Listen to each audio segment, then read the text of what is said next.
जय श्री कृष्ण, जय श्री लक्ष्मी नारायण। वैशाख के ठाकुर की जय, श्री माधव की जय, तुलसी माता की जय। पापों को हरने वाली वैशाख मास श्री विष्णु भगवान को अत्यंत प्रिय है। आइए सुनते हैं वैशाख मास में नित्य नियम से सुने जाने वाली तुलसी माता की कथा। एक गांव में बहुत सारी औरतें मिलकर तुलसी माता को सींचा करती थी। इनमें एक बुजुर्ग महिला रहा करती थी। वह प्रतिदिन पूजा पाठ किया करती और रोज माँ तुलसी का बिरवा जल से सींचा करती थी। वह बुजुर्ग महिला रोज तुलसी माता से कहती, हे तुलसी माता सबकी दाता, मुझे बहू दे, पीताम्बर की धोती दे, मीठा मीठा ग्रास दे, बैकुंठ में वास दे, चटक की चाल दे, पटक की मौत दे, चंदन का काठ दे, रानी सा राज दे, दाल भात का भोजन दे, ग्यारस की मौत दे और कृष्ण जी का कांधा दे। वह बुजुर्ग महिला रोज पूजा करती, रोज बिरवा को सींचती और रोज यही बात कहा करती। तुलसी माता बुजुर्ग महिला की बात सुनकर धीरे धीरे सूखने लगी। तभी भगवान श्री कृष्ण ने देखा कि तुलसी माता सूख रही हैं। तभी एक दिन भगवान श्री कृष्ण तुलसी माता जी के सामने प्रकट हुए और उन्होंने तुलसी माता से पूछा, हे वृंदा, तुम सूख क्यों रही हो? सभी महिलाएं तुम्हारी पूजा करती हैं और तुम्हें रोज जल से सींचती हैं, लेकिन फिर भी तुम सूखती जा रही हो। इसका कारण क्या है? जिसके बाद तुलसी माता ने भगवान श्री कृष्ण जी से कहा कि हे प्रभु, एक बुजुर्ग महिला मेरे पास रोज आती है, रोज मेरा बिरवा सींचती है और एक ही बात बोलती है, हे तुलसी माता सबकी दाता, मैं तेरा बिरवा सींचती हूँ, तू मुझे बहू दे, पीताम्बर की धोती दे, मीठा मीठा ग्रास दे, बैकुंठ में वास दे, चटक की चाल दे, पटक की मौत दे, चंदन का काठ दे, रानी सा राज दे, दाल भात का भोजन दे और ग्यारस की मौत दे और साथ में कृष्ण जी का कांधा भी दे। मैं उस बुजुर्ग महिला की सारी कामनाएं और मनोकामनाएं पूरी कर सकती हूँ, लेकिन उसकी एक मनोकामना पूरी नहीं कर सकती। मैं श्री कृष्ण जी का कांधा कहाँ से उसे दूंगी? भगवान श्री कृष्ण जी तुलसी माता की यह बात सुनकर जोर जोर से हंसते हुए कहने लगे, हे तुलसी, तुम चिंता मत करो। देवी, जब वह बुजुर्ग महिला की मृत्यु होगी तब मैं उस समय उसे अपना कांधा देने पहुंच जाऊंगा। अब जब वह सुबह पूजा करने आए तब कह देना कि सब कुछ तुम्हें मिल जाएगा। कुछ दिनों के बाद वह वृद्ध महिला ठोकर खाकर रास्ते में गिरकर मर गई। पूरे गांव के सभी लोग उस महिला को धर्मात्मा मानते थे। उसे तुलसी जी की डोगरी कहते थे। उसके परिवार में कोई भी नहीं था, इसलिए गांव वालों ने ही उसके अंतिम संस्कार करने की योजना बनाई और उसे नहलाकर जब बैकुंठी पर बैठाने के लिए उठाने लगे तो उसका मृत शरीर इतना भारी हो गया कि उसे कोई भी नहीं उठा पाया। यह सब देखकर वहाँ सभी लोग तरह तरह की बातें करने लगे। कहने लगे कि यह इतना पूजा पाठ करती थी, हर समय माला फेरती थी, इसलिए यह इतनी भारी हो गई। वहीं पूरे गांव में चर्चा होने लगी कि डोगरी माई कोई भक्ति नहीं करती थी, यह छल कपट करती थी। हम जिसे धर्मात्मा समझते थे वह तो पापी थी जो किसी से नहीं उठ पा रही है। यह इसके कर्मों की ही सजा है। उधर भगवान ने सोचा कि मेरे भक्तों की निंदा हो रही है, इसलिए भगवान ने बूढ़े ब्राह्मण का वेश धारण करके वहां पर पहुंच गए। वहां पर जितने भी लोग इकट्ठा हुए थे उनसे पूछने लगे कि यहाँ पर इतनी भीड़ क्यों लगी है। लोग कहने लगे कि यह डोगरी माई मर गई है और इतना पाप किया है जिसके वजह से यह उठ ही नहीं पा रही है। सब उठा उठा कर थक गए हैं। तब ब्राह्मण ने कहा, मुझे एक बार डोगरी के कानों में कुछ कहने दो, फिर मैं देखो कैसे इसे उठाता हूँ। तो सभी लोगों ने कहा कि आप भी प्रयास करके देख लीजिए। तब भगवान ने उस वृद्ध महिला के कानों में कहा, हे डोगरी माई, देखो मैं आ गया हूँ। बुढ़िया माई पूजा करते समय जो शब्द कहती थी वह उसके कानों में उन शब्दों को कहने लगे, तू बिड़ला सींचे मेरा, मैं करूँ निस्तारा तेरा।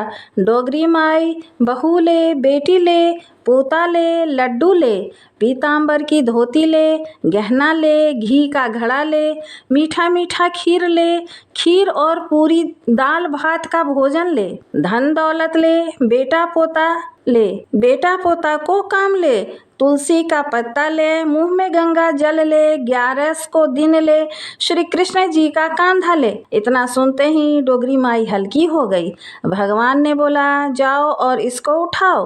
भगवान ने हाथ लगाया और डोगरी उठ गई। सबको बड़ा आश्चर्य हुआ। उसे खूब धूमधाम से ले जाया गया। भगवान उसे अपने कंधे पर ले गए। पूरे गांव में उसकी चर्चा होने लगी, जिससे उसको मुक्ति मिल गई। वह बैकुंठ चली गई। सभी लोग देखते रह गए। सभी लोगों ने देखा कि शमशान घाट तक तो ब्राह्मण साथ ही आए थे, लेकिन अब वह दिखाई नहीं दे रहे हैं। इससे लोगों ने समझा कि वो कोई ब्राह्मण ही नहीं, वह स्वयं भगवान ही थे, जो बूढ़े ब्राह्मण के रूप में आए थे। तो प्रेम से बोलिए, श्री कृष्ण भगवान की जय, श्री तुलसी शालिग्राम की जय। हे श्री कृष्ण, जैसे आपने उस बुढ़िया माई को मुक्ति प्रदान की, वैसे ही हम सबको भी मुक्ति प्रदान करना। जय श्री नारायण।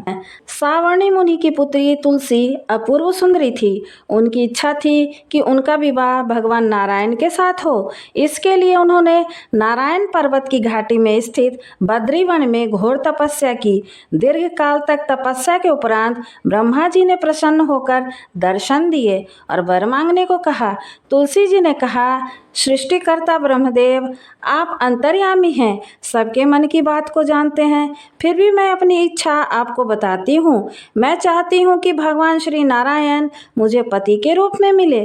ब्रह्मा जी ने कहा, तुम्हारा अभिष्ट तुम्हें अवश्य मिलेगा। अपने पूर्व जन्म में किसी अपराध के कारण तुम्हें श्राप मिला है। इसी प्रकार भगवान श्री नारायण के एक पार्षद को भी दानव कुल में जन्म लेने का श्राप मिला है।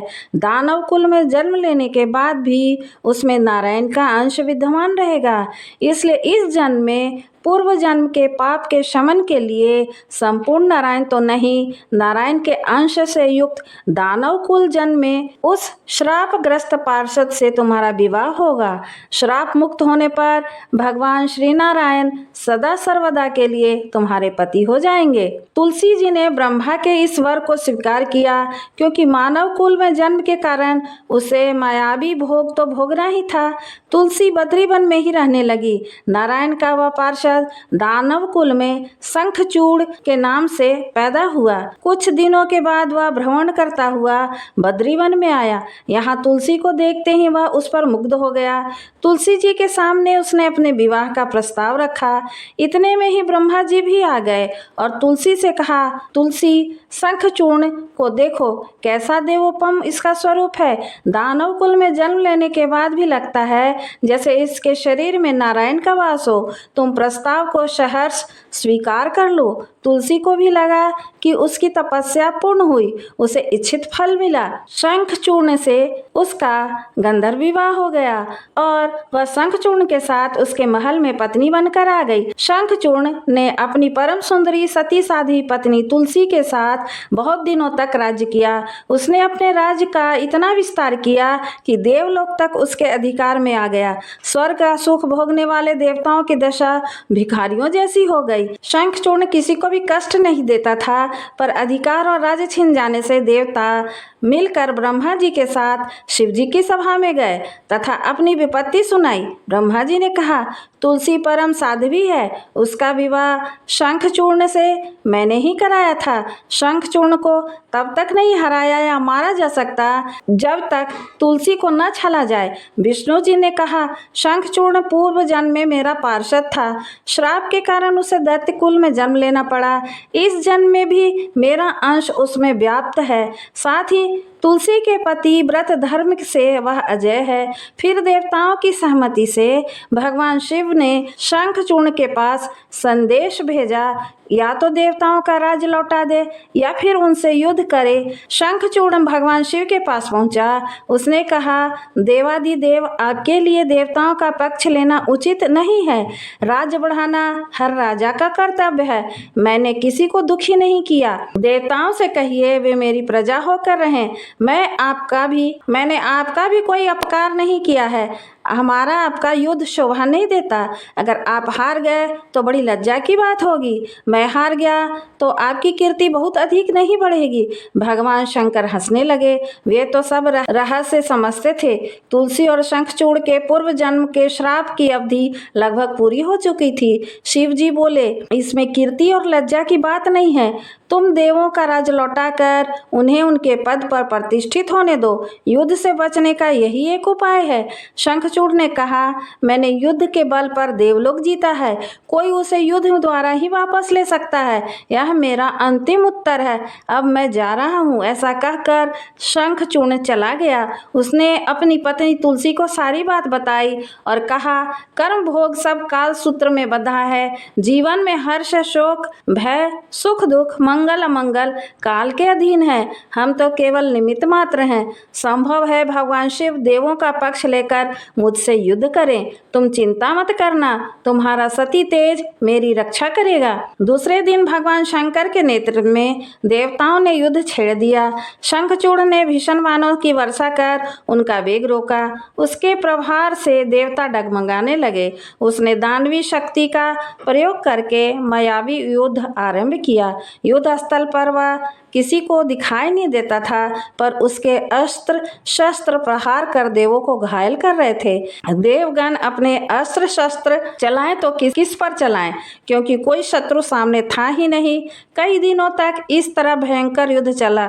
शंखचूड़ पराजित नहीं हुआ। तब शिव जी ने विष्णु जी से कहा, हे भगवान, कुछ उपाय करो, अन्यथा मेरा तो सारा यश मिट्टी में मिल जाएगा।